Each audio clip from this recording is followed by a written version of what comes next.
মাটির তৈরি তৈজসপত্র সহ নানা পণ্যের চাহিদা বেড়ে যায় পয়লা বৈশাখে। তাই এসব পণ্য তৈরিতে ব্যস্ত সময় পার করছেন বিভিন্ন অঞ্চলের কুমারপল্লীর মৃৎশিল্পের কারিগররা। শুধু তাই নয়, বৈশাখী মেলার মূল উপকরণ রঙিন কাগজের ফুল তৈরিতে ব্যস্ততা বেড়েছে কারিগরদের। মাটির প্লেটে পান্তা ইলিশ না খেলে যেন অপূর্ণ থেকে যায় পহেলা বৈশাখের মূল আনুষ্ঠানিকতা। তাই এই সময়ে বেড়ে যায় মাটির তৈজসপত্র সহ মাটির তৈরির নানা পণ্যের চাহিদা। আর এই চাহিদা মেটাতে ব্যস্ত কুমারপল্লীর কারিগররা। দিনাজপুরের বিরলের এই পালপাড়ায় ৩০টি বাড়িতে দিন রাত চলছে মাটির তৈজসপত্র, পটারি সহ নানা পণ্য তৈরির কাজ।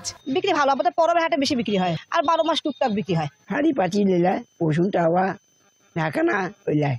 পহেলা বৈশাখ সামনে ব্যস্ত হবিগঞ্জের সুরাবই গ্রামের মৃৎশিল্পীরাও তৈরি করছেন মাটির হাড়ি, কলস, মাটির পুতুল, ঘোড়া সহ শিশুদের হরেক রকম খেলনা।